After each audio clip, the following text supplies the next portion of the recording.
ሰሞኑን ግን አስተውላችኋል? አንዳንድ ህፃናቶች የሚያወሩት የሚናገሩት ነገር እኛ እንዴት ነው ያደግነው ያስብላል። በዚህ አመት የገባችሁ 9ኛ ክፍሎች እንዴ አውቁኩሉ ምን አይጮታሉ ምናምን አራዱ አረኛ ተሳቀቅም። አረ መላ የለም እያልክ ነው አውሏጅ።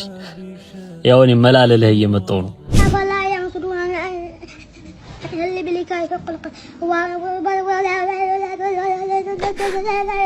ከዘንፍናህ ንቃ እንጂ ሀቢቢ እቺ ዓለም ያንተ ዓለም አይደለች። እቺ ዱንያ አንተ መዳረሻ አይደለች። እነዚህ 6 ነገራቶች ይኸውልህ እኔም እንዳንተ ስራ ስፈታ ቁጭ ብዬ አመጣኋችሁ እንዳይመስል። በርጫ ያደርጋል ነጭናጫ ብላበታልጫ ወንድም ከገለምሶ ብላበትም በሶ ወንድሜ ከወንዶ ብላ አቮካዶ ማሻአላህ ያንቺ መህር ዳገት የኔኪስ ቁልቁለት ኑሮ በራሱ ሌላ ሰዓት ፍላጎትሽ ሰደድ ሰዓት ልንደደልሽ በትኩሳት የወንድ ጓደኛዋ ከንፈሯን ሲስማት ነበር ባስላይ።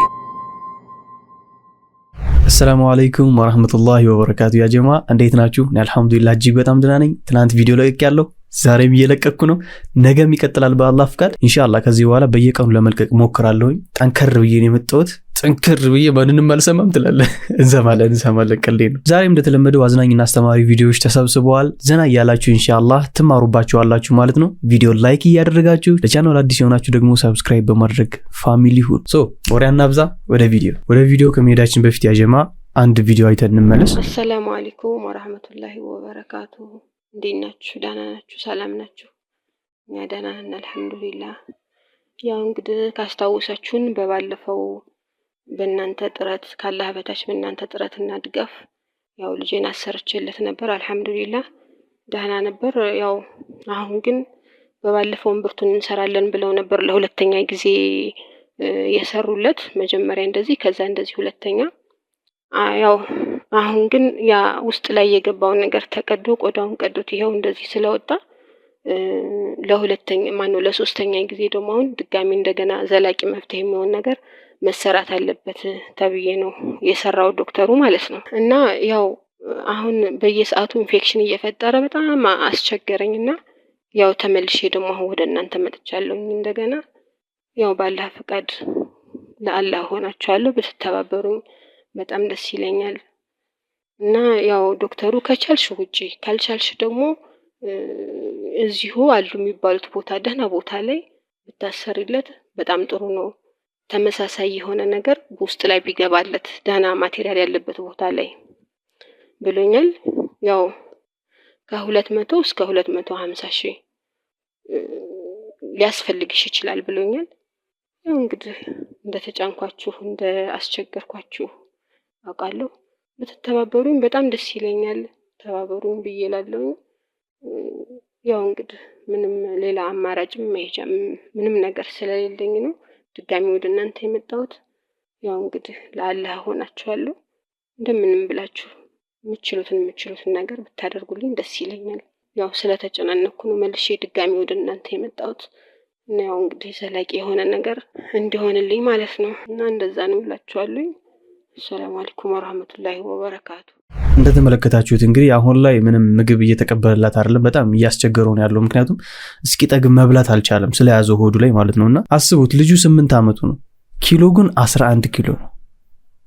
ወላሂ በጣም ነው የሚያሳዝነውና ሁላችንም ያቅማችንን አነሰ በዛ ሳንል ኢንሻአላህ ድጋፍ እናድርግለትና ልጁ በጊዜው ከዚህ በላይ ሳይብስ ህክምናው እንዲያደርግ ድጋፋችንን እናድርግላለን ኢንሻአላህ። ወደ ቪዲዮአችን እንግባ። ከዘንፍናህ ንቃ እንጂ ሀቢቢ እቺ ዓለም ያንተ ዓለም አይደለች። እቺ ዱንያ አንተ መዳረሻ አይደለች። ከትንሽ ጊዜ በኋላ ሞት አለ፣ ቀብር አለ፣ መቀስቀስ አለ፣ ሚዛን አለ፣ ሂሳብ አለ፣ በስተመጨረሻ ደግሞ ጀነት አለ። መጨረሻን ማሳመር ያንተ ተግባር ነው ሀቢቢ። ዱንያ አታላህ ሰላትህን እንዳታስተውል፣ አላህን እንዳታስረሳህ። ዱንያ አታላህ ስንቅህን እንዳታስረሳህ። ስራህን አሳምረህ ስራ። ማሰላም ይዘከላ አኺ አላህ ይጨምርልህ። ሰሞኑን ግን አስተውላችኋል? አንዳንድ ህፃናቶች የሚያወሩት የሚናገሩት ነገር እኛ እንዴት ነው ያደግነው ያስብላል። ወላሂ እቺ ህፃን እያት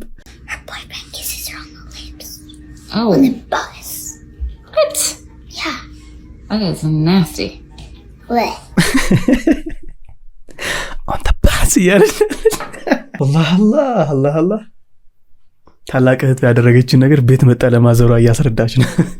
የወንድ ጓደኛዋ ከንፈሯን ሲስማት ነበር ባስላይ። ይመቻት። ያየች ነገር ማይሆን እንደሆነ ገብቷታል ታውቃላችሁ። መጣ እያቃጠረች ነው። ይመቻት። እና አሁን ያሉ ልጆች በጣም ጭንቅላታቸው በጣም በቃ እንዴት እንደምገልጹ አላውቅም። ይሄን ታዳጊ እዩት። ምንድናችሁ ግን በዚህ አመት የገባችሁ 9ኛ ክፍሎች እንዴ? አውቁ ሁሉ ምን አይጮታሉ ምናምን። ኧረ አድቡ በመቤቴ እንዴ! አረኛ ተሳቀቅን፣ ቅዱስ ገብርኤልን ተሳቀቅን። እረፉ፣ አትሯሯጥ፣ አርፈ ቁጭ በል መቤቴን በስላሴ። እንደዚህ አይነት ጀለስ ምናምን ካላችሁ ሜንሽን ምናምን አድርጉት። ፎሎና ላይክ ምናምን እንዳይረሳ። ግን አድቡ፣ ቅዱስ ገብርኤልን አድቡ። ሻማችሁ ከየት ነው የሚወጡት? አሁን ተሳቀቀን እያደረገ ነው በዚህ እድሜው። እኛ ድሮ ስንቀጠቀጥራት እዚህ የሚለኝ ቁርአን ቤት ሄድ ላጥና ይሄን ልጅ ተመልከቱት።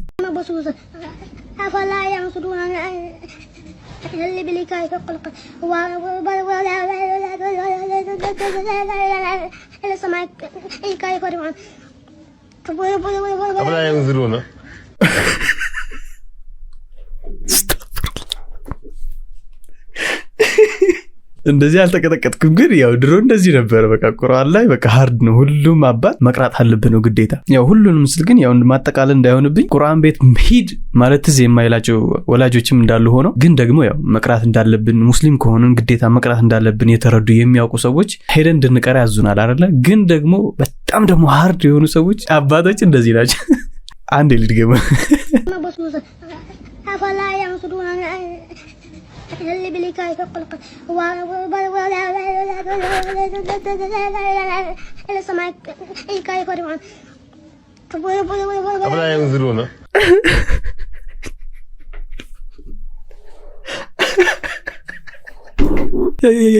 يا البمال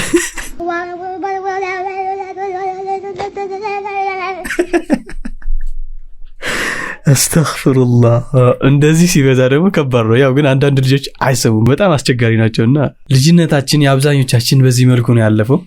ያው እኔ እንደዚህ ለቁርአን እንደዚህ ባልቀጠቀጥም ያው የብዙዎች እንደዚህ ነውና እንደዚህ አይነት ጊዜ ያሳለፋችሁ እስኪ ኮሜንት ላይ አካፍሉና አብረን ዘና እንበልበት። ግን አሁን ላይ ያሉ ታዳጊዎች እኔ ሌላ ሌቭል ውስጥ ናቸው። በጣም ነው የሚገርሙት፣ የሚናገሩት፣ የሚያስቡት በቃ አረማመዳቸው ሁሉ ይለያል። ሱብሃንአላህ። ስለ ቁርአን ከተነሳ አይቀር ይህንን ወጣት ተመልከቱት።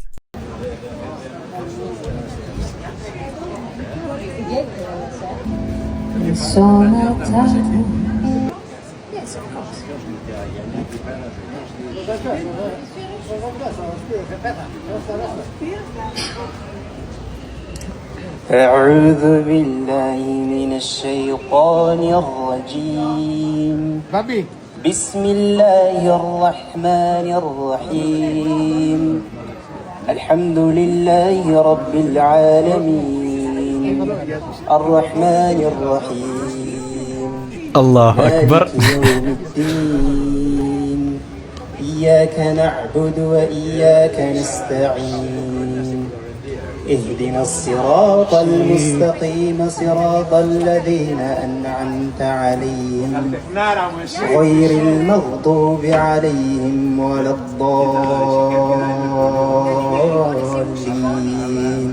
آمين آمين آمين آمين ሙዚቃው ዘፍነሽ ምንም አትጠቀሚ አምጪው ቂራአቱን ልቅራልሽ።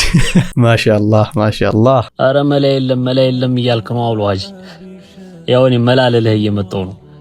6 ሪስክ የምታገኝባቸው መንገራቶች እነግርሃለሁ። አንተ ደግሞ ኃላፊነት እዛ 6 ነገራቶች ላይ በቃ የሌለ መወጠር አለብህ ማለት ነው አጂ። እነዚህ 6 ነገራቶች ይኸውልህ እኔም እንዳንተ ስራ ስፈታ ቁጭ ብዬ አመጣኋቸው እንዳይመስል ከቁርአን ማሰጃ ያላችሁ ነገራቶች ናቸው ለስድስቱም ማለት ነው። ወደ መጀመሪያው ስንሄድ ተቅዋ ሊኖርህ ይገባል። የአላህ ፍራቻ። አላህ Subhanahu Wa Ta'ala ቁርአን ላይ ምን ይላል? ወመን የተቂላህ የጅዐል ለሁ መኽረጃ ወየርዙቅሁ ሚን ሐይሱ ላ የሕተሲብ። ሁለተኛ ደግሞ ተወኩል፣ በአላህ ላይ መመካት ሊኖርህ ይገባል። ወመን የተወከል ዐለላሂ ፈሁወ ሐስቡህ። ሶስተኛው ደግሞ ሰላት ላይ አባቴ ድርድር የለም። በቃ ድርድር ሊኖርህ አይገባም። ሲሪየስ ነው መሆን ያለብህ። ሰላትህን ትተህ የሚመጣ ሪዝቅ የለም። الصلاة قبل كل شيء። ለዛ ደግሞ ማስረጃው ምንድነው የሚለው? ወእሙር አህለከ ቢሰላቲ ወስጠቢር ዐለይሃ ላ ነስአሉከ ሪዝቀን ነሕኑ ነርዙቁክ ይላል አላህ። አራተኛ ነው አይደል? አራተኛው ደግሞ ኢንፋቅ ሰደቃ መስጠት መቻል። አረ ምን ኖሮኝ ነው ሀጂ ሰደቃ ማውጣት እንዳትል። ይኸውልህ ትልቅ ነገር አይደለም። ሰው ብዙ ጊዜ ሰደቃ አውጣ ምናምን ሲባል የግድ ሀብታም መሆን ያለበት ያክል ራሱ ይመስለዋል። አይደለም፣ እንደዛ አይደለም። አታ ካንተ የሚወጣ ነገርም ብቻም እኮ አይደለም። ፈገግታ፣ መልካም ንግግር እኮ ሰደቃ ነው። አንተ አስበህበት እስከሆነ ድረስ ንያ አድርገህ እስከሆነ ድረስ አጅር ታገኝበታለህ፣ እንደ ሰደቃም ይሆንልሃል ማለት ነው። ካንተ የሚወጣ ነገር ብቻም ላይ አይደለም ማለት ነው። ትንሽም ነገር ቢሆን ሰደቃ መስጠት መቻል አለበት። ለዛ ደግሞ ማስረጃው ምንድነው? ወማ አንፈቅቱም ሚን ሸይኢን ፈሁወ ዩኽሊፉ ይላል አላህ። አምስተኛ ደግሞ እስትግፋር ማብዛት መቻል አለበት። ብዙ ጊዜ ወንጀል እንትኖች ሪዝቆች የሚያዙት በወንጀል ምክንያትም ስለሆነ ለሰራሃቸው ወንጀላቶች ወደ አላህ መመለስ አለበት። እስትግፋርን በደንብ ማብዛት አለበት። ለዚህ ደግሞ ማስረጃው ፈቁልቱ እስተግፊሩ ረበኩም ኢነሁ ካነ ገፋራ ዩርሲሊ ሰማአ ዐለይኩም ሚድራራ ወይምዲድኩም ቢአምዋሊን ወበኒን ወየጅዐል ለኩም ጀናቲን ወየጅዐል ለኩም አንሃራ። ሌላው ደግሞ እነዚህን 5 ነገራቶች አድርጌ ቁጭ እላለሁ ብትል ማንም አይሰማም ሀጂ፣ ስድስተኛው ነገር ስለሚቀር ማለት ነው። ስድስተኛው ነገር ደግሞ ሰበብ ማድረስ አለብህ። ቁጭ ብለህ ሪዝቅ የሚመጣ ነገር አይደለም፣ ሰበብ ማድረስ መቻል አለብህ። ሰበብ ማድረስ ሲባል ደግሞ መጋጋጥ መፍረጥ ምናምን አይደለም፣ ያዙን ልቀቁኝ አይደለም። ይሄ ትልቅ አይደለም፣ ራስህን ህይወትን የሚያስከፍልህ ደረጃ አይደለም መድረስ ያለብህ። ትንሽዬ ሰበብ ማድረስ መቻል አለብህ። ለዚህ ደግሞ በደንብ ማስረጃ የሚሆነን የዛኔ መርየም ምጥ ላይ በነበረችበት ታይም የዛኔ አላህ Subhanahu Wa Ta'ala አጠገቧ የነበረ ምግብ ስላስፈለጋት አጠገቧ የነበረ የቴምር ግንድ ነበር። እሱን ትንሽ ነካ እንድታረጉ እንድትወዘውዘው ያዘዘበት ቃል አለ አይደል? ወሁዚ ኢለይኪ ቢጅዝዕ ነኽላ تساقط عليك رطبا جنيا ብሎ ያላት ማለት በተዘዋዋሪ አንተንም ሰበብ እንድታርስ እያዘዘህ ነው ማለት ነው። ገብቶሃል አይደል? ቁጭ ብለህ የሚመጣ ሪዝቅ የለም ማለት ነው። እነዚህ 6 ነገራቶች ላይ ወጥር ሪዝቅ ይመጣልሃል። በቃ ያልካጂ። ሰላም አለይኩም። ወአለይኩም ሰላም ወራህመቱላሂ ወበረካቱ። መላእ ተብለናል። እንግዲህ ብዙዎቻችን የምናስበውና አላህ የሚያደርገው ነገር ደግሞ በጣም የተቀራኒ ነገር ነው። ወላሂ በጣም የተለያየ ነገር ነው። ምክንያቱም ምን መሰላችሁ? አንዳንዴኛ ለምንድን ነው አላህ እኔ ጋር እንደዚህ ያደረገብኝ? ያንን መጠየቃችን ራሱ እኮ ወላሂ በጣም ትልቅ ነገር ነው፣ የማይሆን ነገር ነው። ምክንያቱም አላህ ለኛ የተሻለውን ነገር ያውቃል፣ ምን ማድረግ እንዳለበት ያውቃል። ግን እኛ የደረሰብን ነገር ከባድ ሲሆንብን አላህ ግን ለምንድን ነው እንደዚህ ያደረገው ነው? ለምንድን ነው አይባልም። እሱ የተሻለውን ያውቃል። የሆነ ነገር ሊያስተምረህ ነው። ምን ሊያስተምረኝ ፈልገው ነው በል እንጂ ለምንድን ነው እነዚህ አትበል። ሐቂቃውን ስናወራ በቃ አላህ ለኛ የተሻለውን ያውቃል። ስለዚህ በአላህ ሙሉ እምነት ይኖረን እና ያው ከሁሉም ነገር በላይ ደግሞ ሰበቡን እናድርስ። መላ ለማግኘት መላ የተባላችሁትን ሰበቦችን አድርሱና አላህ መላውን ያመጣዋል። ኤግዛክትሊ ብላበታልጫ ወንድም ከገለምሶ ብላበትም በሶ ወንድም ከገለምሶ ብላበትም በሶ ወንድሜ ከወንዶ ብላ አቮካዶ። ማሻአላህ በርጫ በርጫ በርጫ ያደርጋል ነጭናጫ የቤት ሚስጥር ማውጫ በምርቃና ሰዓት ወደ ጠፈር መውጫ አንዳንዴም በኳስ ያስጨብጣል ዋንጫ። አይ በርጫ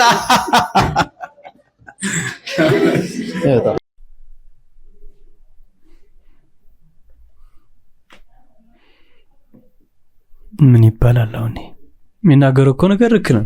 ያው ጫት ከምትቀም ይሄን ብላበት ነው። ግን ድርጊቶቹ ምንም አንደለም ምንም። ይሄንን ሰውዬ በጣም ብዙ ሰዎች ሚዲያ ላይ መልስ ይሰጡበት ነበርና ከዚህ ጋር ተያይዞ ደግሞ አንድ ነገር ላምጣላችሁ። ምን መሰላችሁ? እሱ እንደዚህ አይነት ሰዎች እሱን አይደለም ሌላም ሚዲያ ላይ የማይሆን ነገር ሲሰሩ ስታዩ ሚዲያ ላይ ኦልሬዲ እኮ ለቀውታል አይደለ? ስለዚህ እናንተም ያንን ነገር ልክ እንዳልሆነ ሚዲያ ላይ መልስ መስጠት አለባችሁ። ወላሂ ይሄንን ነገር ብዙ ጊዜ ነው የምናገረው። ነገር ግን ይሄንን ነገር የሚቃወሙት ሰዎች አሉ። በዛ ጉዳይ ኢንሻአላህ ይሄንን ቪዲዮ አድምጡት። ቢስሚላህ ወሰላቱ ወሰላሙ ዐላ ረሱሊላህ። የሰው ስም ማንሳት አንዳንድ ወንድምና እህቶች የአጥፊዎች ስም በአደባባይ ሲለቀቅ ምን ጥያቄ ያነሳሉ? እንዴት የሙስሊሞች ነውር አይሸፈንም? እንዴት በአደባባይ የሰዎች ነውር ይለቀቃል? የሚል ጥያቄ ያነሳሉ። መልሱ ምንድነው የሚሆነው? ሁለት ነገሮችን ባንቀላቀል። አንደኛ የማንኛውም ሙስሊም ነውር እንዲሸፈን ነብዩ ሰለላሁ ዐለይሂ ወሰለም አዘዋል። ምን ሲሉ የሙስሊሞችን ነውር የሸፈነ ሰው አላሁ ሱብሓነሁ ወተዓላ የሱን ወንጀል ይሸፍንለታል ብለዋል። ጥያቄው ምንድነው? ወንጀሉን በአደባባይ የለቀቀ ሰው ምንድነው ያለው ፍርድ በሸሪዓ? ኢማም ነወዊ ረሂመሁላህ ሪያዱ ሷሊሂን የተባለው ኪታባቸው ላይ በአደባባይ ወንጀላቸውን የሚያሰራጩ ሰዎች፣ በአደባባይ ቢድዓ የሚያሰራጩ ሰዎች ስማቸው ተጠቅሶ ለሙስሊሙ ኡማ ማስጠንቀቅ እንደሚቻል ከቁርአን ከሐዲስ በማስረጃ አስቀምጠዋል። ስለዚህ በሸሪዓ ወንጀል በድብቅ የሰራ ሰው ወንጀሉ ሲደበቅለት ወንጀሉን በአደባባይ የረጨ ሰው ጥፋቱን በአደባባይ የረጨ ሰው ግን በአደባባይ መልስ እንደሚሰጥበት መልስ ሆኗል ማለት ነው። ጥሩ አንድ ሌላ ነጥብ ላንሳ። ከዚህ በፊት አንድ ግለሰብ እንዴት ነው የሰው ስም ታነሳው ብሎ ጠርቶኝ እያወራኝ ባለበት ሰዓት ሊመክረኝ እኔም ደግሞ አንድ ነገር ላንሳብህ ወንድሜ ያልኩት እሱም ነብዩ ሰለላሁ ዐለይሂ ወሰለም ላይ ኢስላም ላይ አላህ ላይ የዋሸ ሰው ምንድነው የሚደረገው አልኩት። ማጋለጥ ነው አለኝ። ጀዛከላሁ ኸይረን ስም ጠቅሼም ቢሆን አልኩትና ለማንኛውም ከዚህ በፊት ምን ላደርግልህ ማስረጃ ልስጥህ አልኩት። አንድ ግለሰብ አለ ለአሁኑ ስሙን አልጠቅስልህም አልኩት። ነብዩ ሰለላሁ ዐለይሂ ወሰለም ላይ ቃጥባሬ የሚባል ቦታ ሄዶ ዋሸባቸው። ምን ሲል ነብዩ ሰለላሁ ዐለይሂ ወሰለም ብርሃን ነበርኩ ብለዋል አለ። ብለዋል ያልኩት አላሉም አለ። ጀዛከላሁ ኸይረን ቀጠለና ይሄ ግለሰብ ምን አለ? መላእክቶች እኮ ከብርሃኑ ጋር ዚክር ያደርጉ ነበር ብለዋል አለ። ብለዋል ወይ አላሉም አለ። ጀዛከላሁ ኸይረን አሁንም ቀጠለና ምን አለ? ከነብዩላህ ኑህ ጋር እኮ አብሬ ሰፊናው ላይ መርከቡ ላይ ተሳፍሬ ያለው ብለዋል ነብዩ ሰለላሁ ዐለይሂ ወሰለም አለ። ብለዋል ያልኩት በፍጹም አላሉም አለ። ዑለማዎች ምን ይላሉ አለ ይሄ ግለሰብ ሲዋሽ ማለት ነው። ኑህን እኮ ወይም የኑህ መርከብ ያልሰመጠችው ትልቅ ሰው አብሮት ስለነበር ነው ብሎ ማን ነብዩ ሰለላሁ ዐለይሂ ወሰለም አብሮት ስለነበሩ ነው አለ። ውሸት ማለት ነው። ቀጠለና ምን አለ? ከኢብራሂምም ጋር እኮ አብሬ እሳት ውስጥ ተሻርኬያለሁ አሉ አለ። እውነት ነው ወይ ያልኩት በፍጹም ውሸት ነው አለ። ሸህ ጫሌ ምን ይላሉ? ኢብራሂምን እሳት ያልበላው እኮ ነብዩ ሰለላሁ ዐለይሂ ወሰለም ወይም ትልቅ ሰው አብሮት ስለነበር ነው ይላል። ይሄ አሁን የነብዩላህ ኑህና የነብዩላህ ኢብራሂምን ደረጃ ማሳነስ ነው ወይስ አይደለም? ሸሪዓ ላይ ከዋሸው ባሻገር አልኩት ነው አለ። ይሄን ግለሰብ በአደባባይ የሰራውን በአደባባይ ማጋለጥ ግድ ይላል ወይስ አይልም አልኩት። ይላል አለኝ። እርግጠኛ ነህ? አዎ አለኝ። እርግጠኛ ነህ? አዎ አለኝ። ጀዛከላሁ ኸይረን ይሄ ግለሰብ ሐሰን ታጁ ይባላል። ድምጽ ፋይሉን አስገብቼ ነው ያስጠነቀቅኩት አልኩት። ጀዛከላሁ ኸይረን አለ። በዚሁ ተለያየን። ስለዚህ የአጥፊዎች ስም በአደባባይ ይለቀቃል። እንጠንቀቅ። በደንብ ነገሩ ግልጽ እንደሆነላችሁ ተስፋ አድርጋለሁ። አሁንም ግን የምትቃወሙ ካላችሁ ምልምል አልችልም። ከዚህ በላይ ማስረጃ አይመጣም። አባትሽን አልብሼ እናትሽን ወርቅ አልብሼ አክስቶችሽ አምሮባቸው አጎቶችሽ ዘንጠው ያንቺ መህር ዳገት የኔኪስ ቁልቁለት ኑሮ በራሱ ሌላ ሰዓት ፍላጎትሽ ሰደድ እሳት ልንደድልሽ በትኩሳት መህርሽ ብርድነሽ ወርቅነሽ ጥሎሽሽ በግነሽ ፍየልነሽ ወተትነሽ ምንድነሽ ከዛኔ አካውንት ለሽ አረባከሽ ለጥ ያልሽ ለጥ ያልሽ። ያ ጀማ የዛሬ ቪዲዮአችንን ይመስላል። እንደወደዳችሁት አስተማሪ ማዝናኝ ቪዲዮ እንዳገኛችሁበት ተስፋ አደርጋለሁ። ያስተምራል አሪፍ ነው ብላችሁ ካሰባችሁ ለወዳጅ ዘመዶቻችሁ ሼር አድርጉት ኢንሻአላህ። ቪዲዮንም ላይክ ማድረግ እንዳትረሱ። ኮሜንት ላይ ሐሳብ አስተያየት የተሰማችሁን ነገር አስቀምጡልኝ ኢንሻአላህ። ግን የሁላችሁ ላይክ እያደረጋችሁ አይደለም። የትናንትናው ቪዲዮ በጣም አስቀያሚ ቪው ነው ያለው። የዛሬውም እንደዛ እንዳይሆን ኢንሻአላህ ሁላችሁም ቪዲዮ ላይክ አድርጉት። ኮሜንት ላይ የተሰማችሁን ነገር አስቀምጡ። ሼር አድርጉት ኢንሻአላህ። ቴሌግራም ላይ ዋትስአፕ ላይ ኢሞ ላይ ሁላችሁም ሼር አድርጉት ኢንሻአላህ። ከቪዲዮ መግቢያ ላይ ያያችኋት እናትም ልጇን ኢንሻአላህ የአቅማችንን ድጋፍ ማድረግ እናሳክምላት። ቪዲዮአችንን ጨርሰናል። በቀጣይ ቪዲዮ እስከምንገናኝ ድረስ ወሰላሙ አለይኩም ወራህመቱላሂ ወበረካቱ።